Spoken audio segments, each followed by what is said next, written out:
2017-18 میں شروع کیا. 300-400 کنال کے چھوٹے سے رقبے سے ہم نے کام شروع کیا اور الحمدللہ آج تقریباً 2 لاکھ کنال کا ایریا ہے جو وہاں پہ ہم اس وقت کور کر رہے ہیں. راولپنڈی ڈیولپمنٹ اتھارٹی نے پچھلے سابقہ دور کے وہ افراد جن کو آج یہاں پہ سارے ادارے ڈھونڈتے پھر رہے ہیں اور یکے بعد دیگرے ان سے پریس کانفرنسز کروا رہے ہیں، ان تمام افراد نے مل کے، جس میں بڑے بڑے نام میں آگے جا کے ہم لیں گے، انہوں نے ایک رول پلے کیا اور راولپنڈی ڈیولپمنٹ اتھارٹی نے ہمارے خلاف اس وقت بھی آپریشن شروع کر دیے اور لامحالہ ہمیں کورٹوں میں جانا پڑا. یہ میں اب آپ کے ساتھ ایک اسٹے آرڈر شیئر کر رہا ہوں. نیکسٹ سلائیڈ میں اس میں واضح انداز میں لکھا ہوا ہے the restraint on the appellants to continue development work shall cause irreparable loss not only to appellants but it shall also cause hardships to the appellants. The impingement order in these circumstances is not sustainable. The appeal therefore is allowed. The impingement order is set aside and a sequel and the application for a grant of temporary injunction order is allowed. The respondents shall not, respondents is mein RDNG, the respondents shall not cause any hurdle in the smooth development work of the housing society subject to fulfillment of codal formalities. تو ہم نے ساری codal formalities فلفل کی ہوئی تھیں. اس سے آپ اگلے اس میں جائیں گے تو یہ ہائی کورٹ کا اسٹے آرڈر ہے. سب سے نیچے لکھا ہوا ہے subject to notice for aforesaid date the parties are directed to maintain status quo meanwhile. یعنی ہائی کورٹ اور سیشن کورٹ نے بارہا اس معاملے کو ٹیک اپ کیا اور تمام اتھارٹیز کو انکلوڈنگ پولیس ریسٹین کیا ہوا ہے کہ وہاں پہ آپ کسی قسم کا کوئی ایکشن نہیں لے سکتے.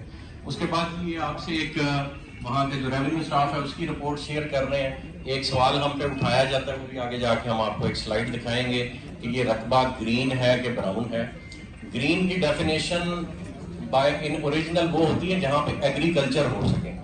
یہ سارا علاقہ بنجر قدیم ہے اور ریونیو میں اس کے ریکارڈ میں بھی اس کا تذکرہ ایز بنجر قدیم کیا جاتا ہے اور یہاں پہ بھی آپ رپورٹ دے سکتے ہیں. ریونیو سٹاف نے لکھا ہوا ہے رقبہ حاضہ بنجر قدیم ہے اور کوئی گرین ایریا اس میں شامل نہ ہے. تو اس سے اگلا ایک آپ کے ساتھ یہ انفارمیشن شیئر کر رہے ہیں جو یہ پنجاب گورنمنٹ نے ایک لیٹسٹ آرڈر نکالا ہے 30/9/2023 کو. Ban of land transactions in illegal unapproved housing societies. یعنی جو آر ڈی اے کا قانون ہے یا کسی بھی ڈیولپمنٹ اتھارٹی کا قانون ہے وہ یہ کہتا ہے کہ پہلے آپ زمین خریدیں اور اس کے بعد اپروولز کے لیے آپ متعلقہ ڈیولپمنٹ اتھارٹی کے پاس آئیں. یہاں پہ یہ کسی بھی ادارے کو لینڈ کی پروکیورمنٹ سے ہی منع کر رہے ہیں. تو جب آپ زمین ہی نہیں خرید سکیں گے، یعنی اپنے ہی قانون کی نفی کر رہے ہیں، جب آپ زمین ہی نہیں خرید سکیں گے تو آپ اس پہ اپروول کیسے لیں گے اور اس پہ نقشہ کیسے بنائیں گے اور اس کو پھر آپ ایگزیکیوٹ کیسے کریں گے. تو یہ انہوں نے یہ آرڈر ریسنٹلی پاس کیا ہے. پھر اس کے بعد یہاں پہ یہ آپ کے ساتھ نیکسٹ لیٹر شیئر کر رہے ہیں request for clarification guidance regarding processing of private housing schemes in district Rawalpindi. سب سے نیچے والی لائن پہ اگر آپ متوجہ ہوں تو لکھا ہوا ہے I am directed to request to provide guidance in above referred matter to this department at the earliest to proceed further. یعنی آر ڈی اے اور ڈسٹرکٹ کاؤنسل آپس میں ایک دوسرے کو لیٹر بازی کر رہی ہے کہ ہمیں یہ تو بتاؤ اس کی اپروول دینی کس نے. یعنی جو پوائنٹ ہم میک کر رہے ہیں کہ راولپنڈی ڈیولپمنٹ اتھارٹی نے 2 دفعہ ہمیں اپروولز دی، ہم نے لینڈ پروکیورمنٹ شروع کر دی، پبلک منی انوالو ہوگی، اس کے بعد آر ڈی اے نے معذوری کا اظہار کرنا شروع کر دیا کہ جی ہم یہ اپروول نہیں پروسیس کر سکتے جس کے بھی ایجنڈے پہ تھے. پھر انہوں نے ڈسٹرکٹ کاؤنسل اور راولپنڈی ڈیولپمنٹ اتھارٹی نے آپس میں لیٹر بازی شروع کر دی کہ جی بتاؤ آپ کریں گے کہ ہم کریں گے.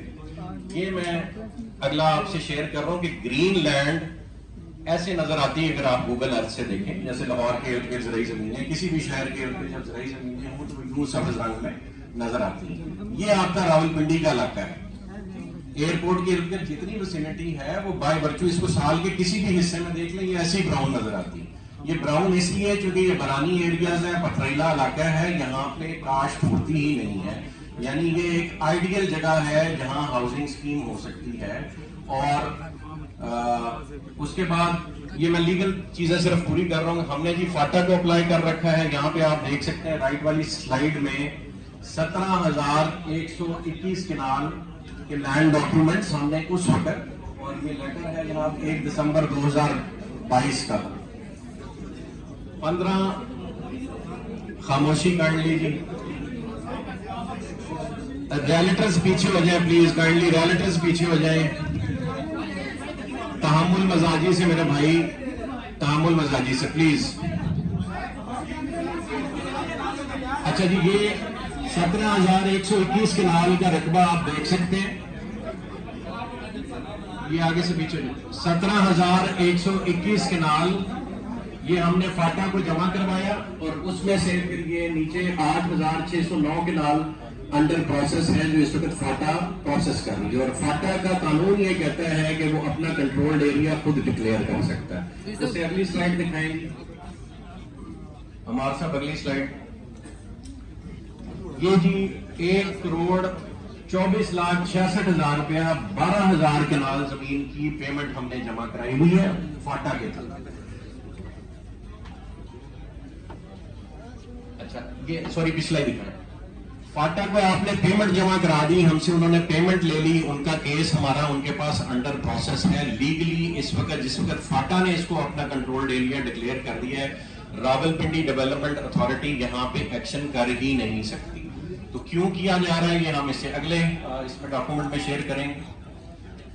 اس سارے آپریشن کی بنیاد جی ایک انٹیلیجنس رپورٹ کو بنایا جا رہا ہے، اور وہ انٹیلیجنس رپورٹ یہ کہتی ہے کہ جو اسلام آباد ایئرپورٹ اور یہ چونکہ سینسٹیو ایریا ملٹری انسٹالیشنز ہیں پہاڑوں کے نیچے، تو اس ایریا میں جو ہاؤسنگ سوسائٹیز کام کر رہی ہیں ان کے ساتھ جو افغان لوگ اٹیچڈ ہیں اور اس میں نیگیٹو پازیٹیو ریپوٹیشنز والے لوگ انوالوڈ ہیں، اور پولیس کو اصل میں وہ مطلوب تھے. یہ اب سے 1 سال پرانی کہانی ہے، اور ہم نے ان کو جنوری 2023 میں یہ آپ دیکھ سکتے ہیں director general ISI DG military intelligence اور تمام معتبر ادارے جو اس ملک میں ہیں، intelligence bureau, IG Punjab, additional inspector general CTD، additional inspector general special branch, chief minister Punjab, سب کو ہم نے خط لکھا کہ جی ہمارے دروازے اوپن ہیں. آپ ایک غلط قسم کی رپورٹ آپ کے ٹام ڈک اینڈ ہیری ریز کر رہے ہیں. جو لوکل سینٹری لیول کی آپ کے رپورٹرز ہوتے ہیں انٹیلیجنس اداروں میں، وہ غلط آپ کو انفارمیشن فیڈ کر رہے ہیں، کسی کے ایجنڈے پہ فیڈ کر رہے ہیں. آپ ہمارے ساتھ آئیں، ہم آپ کو تمام پروجیکٹ وزٹ کراتے ہیں، اپنی تمام قبضہ کوٹیاں وزٹ کراتے ہیں، کہیں آپ کو کوئی ایلیمنٹ ملے تو ہم جواب دیں. اس کے بعد CTD کئی میٹنگز کرتی رہی، اور CTD کو ہم نے اپنی لسٹیں جمع کرائیں کہ یہ ہمارے گارڈز ہیں اور یہ ہماری ان پوسٹوں پہ وہاں پہ اس وقت موجود ہے. آپ نے جب بھی چیک کرنا ہو. اس سے اگلا جی، یہ وہ چند نام ہے جی جو پچھلے دور میں اس ساری جو ہمارے خلاف کارروائی ہوتی رہی. سرور خان صاحب ہیں 2.5-3 سال، انہوں نے ہمیں بہت ٹف ٹائم دیا. زلفی بخاری صاحب ہیں، ان کے والد صاحب نے گھر بلا کے ہم سے 4 کروڑ روپیہ مانگا جس وقت ارتگل کو آنے سے منع کیا گیا تھا. تو ان کے والد صاحب نے، میں قرآن پہ حلف دے کے کہتا ہوں، ان کے ایک MNA انوالوڈ تھے، 4 کروڑ روپیہ زلفی بخاری صاحب کے والد صاحب نے مانگا. 4 کروڑ روپیہ دے دیں تو ہم ارتگل کو آنے دیں گے، اور منع بھی انہوں نے کیا تھا. شہزاد اکبر صاحب ہیں جی، ہمارے جتنے نیب کے کیسز کھلے، اب شہزاد اکبر صاحب خود بھی مطلوب ہیں، ساروں کو یہ ایڈمنسٹر کرتے تھے. طارق مرتضیٰ صاحب چیئرمین RTA رہے، یہ بھی اعلیٰ کار بنے رہے. عثمان بزدار صاحب کی ٹیم نے 28 کروڑ روپے کی ڈیمانڈ کی تھی ہماری ریونیو رپورٹ اور NOC کلیئر کرنے کے لیے. عامر کیانی صاحب، عمران اسماعیل صاحب اور واسق قیوم صاحب. عامر کیانی صاحب چونکہ حکومت میں تھے اور جتنے یہاں پہ افسران بیٹھے ہوئے تھے وہ PTI گورنمنٹ کے تھے، اور اس وقت بھی جو لاٹ بیٹھی ہوئی ہے یہ وہی لاٹ بیٹھی ہوئی ہے جو اس دور سے چلی آ رہی ہے، اور ان کے فیسیلیٹیٹرز یہاں پہ بیٹھے ہوئے ہیں. اور اب بھی جو ہمارے خلاف ساری موو ہو رہی ہے اس کی بنیاد یہ سارے لوگ ہیں. یہ تو ہوگی جی جو لیگل سٹیٹس، اور ہمارے پیچھے کون کون پڑا ہوا ہے اور یہ آپریشن کیوں کیا جا رہا ہے اور کیوں نہیں کرنا چاہیے. ہم نے نعیم اعجاز صاحب آپ کو زمین کے حوالے سے اور آپریشن کے حوالے سے باقی معاملات بتائیں گے. ہم نے سب کو آفر کیا کہ آپ آئیں، وہ دیکھیں گے معاملہ. نعیم صاحب بہتر آپ کو پرپوز کریں گے. میں جو ریکویسٹ کرنا چاہ رہا ہوں اور آپ کی وساطت سے پاکستان کے پرائم منسٹر اور پاکستان کے آرمی چیف، چونکہ اس وقت جو بھی اوپر اس وقت نظام چل رہا ہے اس میں نصرہ جو ہے انہی 2 سامان کے پاس ہیں، اور پاکستان کی تقدیر کے فیصلے اس وقت انہی کوارٹرز میں ہو رہے ہیں. تو میری ان سے ریکویسٹ یہ ہے کہ جی کسی بھی ملک کی ترقی کی بنیاد ریل اسٹیٹ سے میئر کی جاتی ہے، باقی انڈسٹریز اور ایگریکلچر بھی میٹر کرتی ہے، اور وہ آپ کو کوئی نہیں روک رہا. ریل اسٹیٹ صرف شہری آبادیوں کے ارد گرد ڈیولپ ہوتی ہے، یہ جا کے ایگریکلچر رقبے پہ نہیں ڈیولپ ہوتی. ایگریکلچر آپ سندھ میں اس وقت 1.5 لاکھ ایکڑ جو ہے ڈسٹریبیوٹ کر رہے ہیں لوگوں کو زراعت کے لیے، وہ بہت اور ایمپل ہے. جو شہروں کے ارد گرد آبادی ہے اس کو اگر آپ گرو نہیں کرنے دیں گے in terms of real estate. اور جو ہمارا کیس یہ ہے کہ اسلام آباد ایئرپورٹ کے ارد گرد اگر وہ سلائیڈ لگا دیں آپ بنجر والی, تمام علاقہ بنجر پڑا ہے, پانی کی اویلیبلٹی وہاں پہ ہے. اس کو ایک فقید المثال قسم کا شہر بنایا جا سکتا ہے دبئی کی طرز کا, اور تمام میجر ڈیولپرز کو ہم اس میں انوائٹ کر رہے ہیں. اور الحمدللہ all of them have entered into negotiation with us and we are going to be finalizing agreements with them very soon.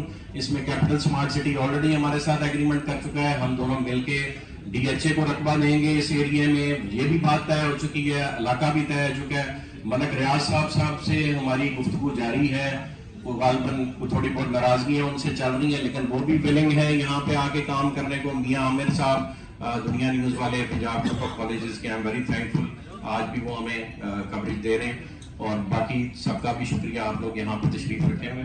میاں عامر صاحب بھی ہمیں جوائن کریں گے جی انشاءاللہ. اور یہ سارے ڈیولپرز مل کے صرف ایک ایجنڈے پہ کام کر رہے ہیں کہ یہاں دبئی کی طرز کا ایک اسٹیٹ آف دی آرٹ شہر آباد کیا جا سکتا ہے. اور اس کی یہ کیپیسٹی ہے کہ وہ آپ کے پورے ملک کا قرضہ اگلے 5 سے 7 سال میں اتار دے. کوئی مشکل کام نہیں ہے. 1-1 لاکھ ڈالر چاہیے اور 13 لاکھ بندہ چاہیے, یا 2-2 لاکھ ڈالر چاہیے اور 5-6 لاکھ بندہ چاہیے. کیا پاکستان کی 25 کروڑ آبادی میں 5-6 لاکھ لوگ بھی ایسے نہیں ہیں جن کے پیسے باہر پڑے؟ اب تو لوگ باہر جا رہے ہیں. خالی اس سال میں 8 لاکھ بزنسز پاکستانیوں کے دبئی میں رجسٹر ہوئے ہیں صرف اس ایک سال میں. اور وجہ یہ ہے کہ جو یہاں پہ معاشی حالات اور بدحالی پیدا کی جا رہی ہے اور بزنس کمیونٹی کا اعتماد مجروح کیا جا رہا ہے, اس کو ری گین کرنے کی ضرورت ہے. اور ریل اسٹیٹ اس ریوائول کی بنیاد بن سکتا ہے. جی میرا اتنا ہی پوائنٹ آف ویو تھا, باقی میں نہیں مجاز صاحب کو ہینڈ اوور کروں گا. صرف ایک آخری پلی میں حافظ عاصم منیر صاحب چیف آف آرمی اسٹاف سے ریکویسٹ کروں گا کہ عاصم صاحب, پاکستان میں سمجھتا ہوں حالت جنگ میں ہے, لیکن میں ایک ایسی جنگ کا ذکر کروں گا جو پچھلے 75 سالوں سے ہم لڑ رہے ہیں, اور وہ جنگ ہے اللہ اور اللہ کے رسول کے خلاف سود کی شکل میں. اور آپ چونکہ پاکستان کے سپہ سالار ہیں اور آپ کو اللہ پاک نے اس وقت یہ استطاعت دی ہوئی ہے کہ آپ اس ملک میں کوئی بھی ڈیسیژن اپنی نصرہ کو یوز کرتے ہوئے امپلیمنٹ کرا سکتے ہیں. خدارا آپ سپہ سالار ہیں, اللہ اور اللہ کہ رسول کے خلاف جو جنگ ہے یہ صرف آپ بند کروا سکتے ہیں, نہیں تو یہ ہم سب کے کھاتے پڑے گی. جزاک اللہ خیر. جی میں نعیم صاحب کو ہینڈ اوور کروں گا, باقی معاملات آپ کو زمین اور